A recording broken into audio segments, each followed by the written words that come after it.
The Genesis GV80 started as a premium yet value-priced SUV. Has it fully morphed into a proper luxury SUV with its 2025 update? We will discuss. But first, here's how much the GV80 costs. Inside there are a range of updates for 2025 that substantively improve the GV80. This whole area has been redesigned. There's bigger distinction between the drive selector and the infotainment knob, which we love. And then obviously there's this big old screen, and we're gonna talk more about that in just a bit. Oh, and they got rid of the old volume roller for something more functional. A knob. This is such a luxurious and beautiful space that I actually was looking forward to being in it, which is rare for a vehicle. It really sounds like you hate cars, which is an odd position for a car reviewer to take. I mean, there's like car nice and then there's home nice. If we own this vehicle, I would not choose this cream color scheme because it is already showing the dirt, but it looks so beautiful. And this trim here, it's like organic, but also artificial looking in a really neat way. Not only does it look good in here, but it feels good. It just exudes that sense of luxury that I think Genesis has been aiming for a long time. Leatherette seating comes standard, but we're driving the Prestige trim, which is the fancy one, so we've got proper leather here. There is storage in here, but it is all on the small side. Bottle holder that I haven't been able to put a bottle in, to this extremely shallow console. Got a couple of cup holders here, and then a dedicated phone zone in here with a cover so you can hide your phone if you forget to leave it in the car, which you will probably because there's a cover. Then there's also a standard wireless phone charger underneath there. Moving to the front seats, they come standard with power, heat, and four-way adjustable lumbar support. We have a fancier trim here, which means you got this cross-hatch approach to the stitching, and it looks really nice, but for me and my relatively firm back, it feels a little bit pressure pointy. How is it fitting for you? I am comfortable. I am finding reasonable lateral support, which is helpful on our windy mountain roads. Seated behind my ideal front seat position, there's more than enough room in the second row. And the version we have has power adjustable second row seats. Even Kiddo is getting in on the action. Most versions of the GV80 have 5 seats, but if you get the 3.5 advanced trim, you can get a third row in the GV80. However, looking at the spec data, that is going to be a very tight row, more of a kid zone. I was impressed that I can fit comfortably in that second row middle seat. On that note, Kiddo, how do you find sitting in the second row of the GV80? I really like it, but I do like the outside a little more than the middle seat, because the outside is adjustable, and if you're sitting in the middle seat, the seat position is being controlled by the rude person on this side. Me? You're talking about me, Kiddo. That's who's in the B-roll. Sorry. And Kiddo, assuming some rude person isn't bothering you and keeping you from getting into the vehicle, how do you find climbing in and out of the GV80? I find it pretty easy. Two other nice things in the back of our tester. We've got flip-down vanity mirrors, and we also have those standard rear vents. Moving to cargo space, behind the second row we have 36.5 cubic feet of space. Plenty to work with, and a fairly generous segmented underfloor area. If you do happen to get the rare trim that has the third row seats, you'll have 11.6 cubic feet behind the third row. For accessing the cargo area, there's a standard hands-free lift gate function. Just stand back here for 3 seconds with the key in your pocket, and it'll automatically open up. What we have in the GV80 that I really like is a 40-20-40 split. So if you have a long item, you can carry it and still have 2 passengers. And then in ours, you've got these power seats that will power down conveniently. Got a little cargo cover here. And then underneath here, only in versions where there's a 20-inch wheel on the vehicles, there is a spare tire. All others, you have a tire repair kit. It's a very functional space. Unrelated to any of that, if you'd like to help support our channel, and if you're in the market for premium quality eyewear, consider Flying Eyes Eyewear. I won't tell you more about it. There's a link in the description below where you can learn all sorts of stuff. They're made for pilots, but you can wear them too. Flying Eyes. As we come to a stop here, sweetie, tell us, what is the car seat situation?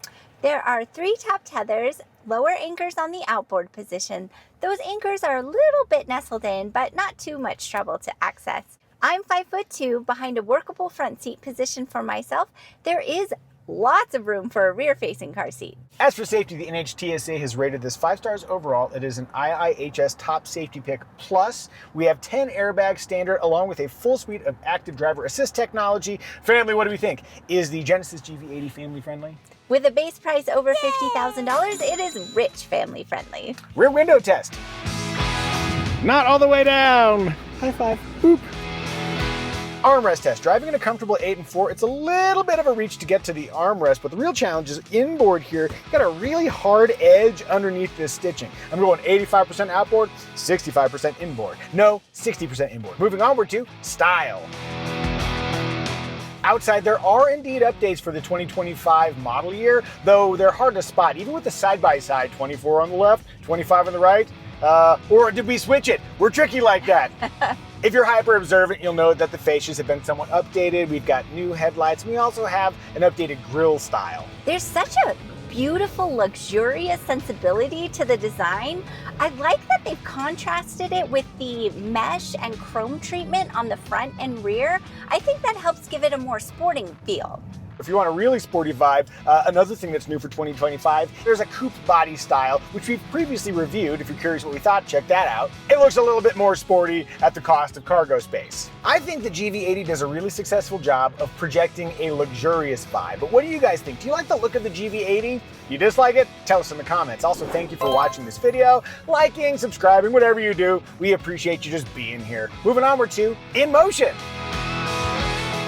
Man, I like driving this thing. This thing is so quiet. We've got laminated front and front side glass, and when you're driving along, it's so quiet that you don't get the audible cues for how fast you're going, so it's really, really easy to drive too fast. Pay attention to the speedometer. And then at speed, it's very, very stable. You're just sort of locked in and the world is sort of floating by you. Great ride quality too.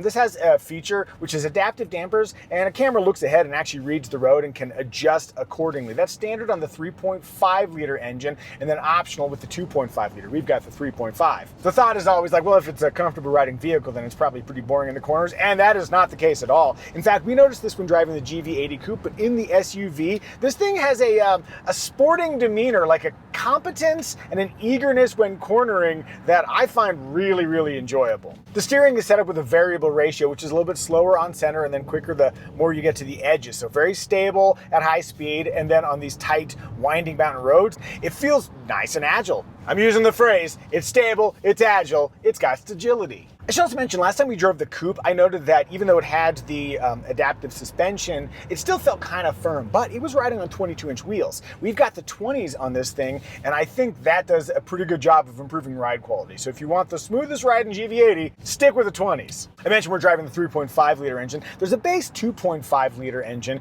inline 4 cylinders, turbocharged, and I think it makes reasonable horsepower. Will work fine for most people's needs if you're really considering what they need. But when you can do this with a 3.5 liter, and you get that prompt pull and that nice V6 sound. By the way, I do have the artificial sound turned off, but if you want more sound, you can certainly make it. But yeah, the V6 is twin turbocharged and makes good power, and I find it very enjoyable to drive. It is making a lot of noise, but in a very... You're not going to leave that in anyway. Well, I will now because I have a comment to add to it, which is that if you're making like a sound, that sounds a little bit desperate. If you're like, it's all about it's tone. Reassuring.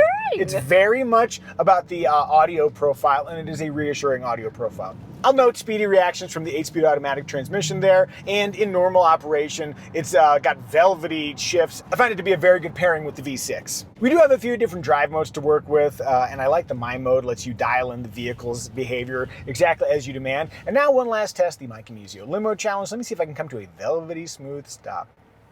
Pretty smooth, yeah. Yay!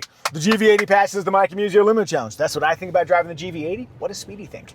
Evie's at the wheel. As you're pulling away, how is it maneuvering this thing at slow speeds and tight quarters? Oh, it's great. It feels nice and light, super maneuverable. All right, as you pull away here, use whatever power you feel comfortable with. Get ready to be underwhelmed. Ooh.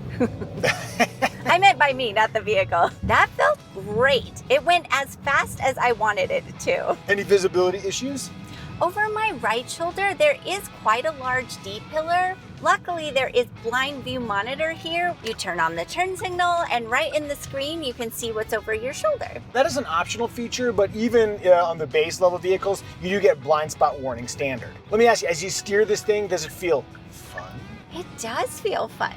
I mean, I'm busy working now, but when I'm not working, it's fun. When you say working, you mean like making a video? I do. Okay. The audience should know that this is work. Oh, okay, never mind. Were you able to get to a comfortable driving position? Oh my gosh, this seat is so adjustable. You can adjust the bolsters. You can have adjust the amount of leg support. I always thought that the best thing a family SUV could be is just kind of stay out of your way and you don't even think about it. But even better is where you feel like the vehicle is taking care of you. Hey, want a massage? Hey, your back looks a little tense. Let's add some heat. Are we still talking about the Genesis GV80 or am I not taking care of you? You don't have to. Before Sweetie leaves me for the Genesis GV80, I'm getting back in the driver's seat. That's what Sweetie thinks. Let's move on to remarks. For infotainment in the GV80, we now have this 27-inch OLED screen, which is a big improvement over the previous 14.5-inch unit. It covers both the gauge cluster area and the infotainment area, and they've smartly left this area without critical information because that's where a steering wheel is. This infotainment system is so beautiful to look at. I like that the icons are super distinct and large.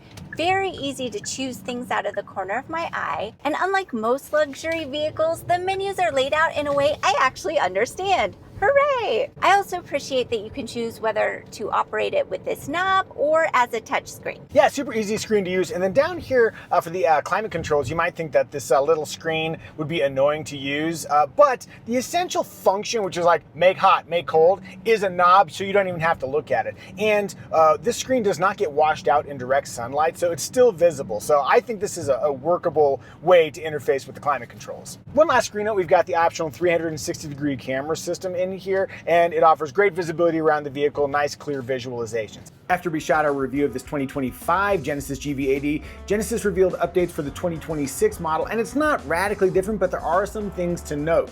There's a new 3.5T Prestige black all-wheel drive trim. It's black. They've also expanded third row seating to be available on more trims. You can no longer get the power second row seats in the 3.5T Prestige trim. There's a new terrain mode featuring snow, mud, and sand options, and there's more acoustic laminated glass throughout the lineup. Oh, and if you get the 5-passenger version, you now get a temporary spare, while 7-passenger versions get that tire mobility kit. And now let's take a look under the hood in a test inspired by my buddy Brian. Here's how you open the hood on your Genesis GV80. I sure do like those struts. Here's where you check the engine oil. It's kind of tucked away on the side. You have to remove the sole cover if you want to add engine oil. And over on the right side, that's where you add the washer fluid. And if you're wondering what the GV80's horn sounds like, all right, let's talk engine choices. The base engine is a 2.5-liter inline 4-cylinder that's turbocharged. Then there's the 3.5-liter twin turbocharged V6 we have in our tester. With either engine, all-wheel drive and an 8-speed automatic transmission comes standard. You'll need to use premium fuel if you want all that power. And if you want to tow, the GV80 maxes out at 6,000 pounds. Sweetie, please share our trim recommendation. I will. Our trim recommendation is which trim will give you the essential GV80 features you'd regret not getting, but at the lowest possible price. The base 2.5T trim includes everything you need and more, like 12-way power and heated front seats, leatherette seating, a heated steering wheel, dual-zone climate control, that huge 27-inch screen, and smart key access. Going back to this video's original premise, has the GV80 officially made the move into a proper luxury vehicle from the premium segment? Well, it looks luxurious, it feels plush, and it exudes quality. Plus, you have features in here that make it feel extremely luxurious, like the mood curator, which gives you a scent, sound, a massage, all these different features. That feels very special. Of course, the scent we have in here is musk ox, and I don't know if that was a smart choice in retrospect. I'm just kidding. I actually will push the scent button, and let's see if it makes our mood slightly better. Hey, I'm smelling it. There we go. To that, we've also got massaging front seats. Plus, the second row has ventilated and power seats. Yeah, the GV80 looks and feels premium with features to match. In the premium space, it's used hard against luxury while still undercutting stalwart luxury SUVs by a few $1,000s. Looking at the competition, you have premium SUVs like the Acura MDX or Buick Enclave, and against them, the GV80 is notably pricier but also fancier. If you think of the GV80 as a true luxury SUV, then it's a few grand less than names like the Audi Q7, Mercedes-Benz GLE, or BMW X5. Did we miss any remarks? If so, tell us in the comment section. And now it is our daughter's time to shine. Child, can you tell us what is your favorite feature in the Genesis GV80? I like the window. You can roll it down. You can use it to put this thing up. That's way easier than the cars that you have to do manually. And it's awkward. Maybe like one of the little hooks gets stuck, but it doesn't. There's got to be a better way, child. There must be, and it's right here. Family, I think we've done a good job reviewing the Genesis GV80. May I have a 5? and a 5, and you can get your high five. Blammo! And now please enjoy our weirdly sentimental AI-generated synopsis song about the Genesis GV80. GV80 shines where luxury starts to grow. From SUV to class, it's finding its own thread. Style and grace, it's rising ahead. Ride the wave of change. Genesis takes the stage.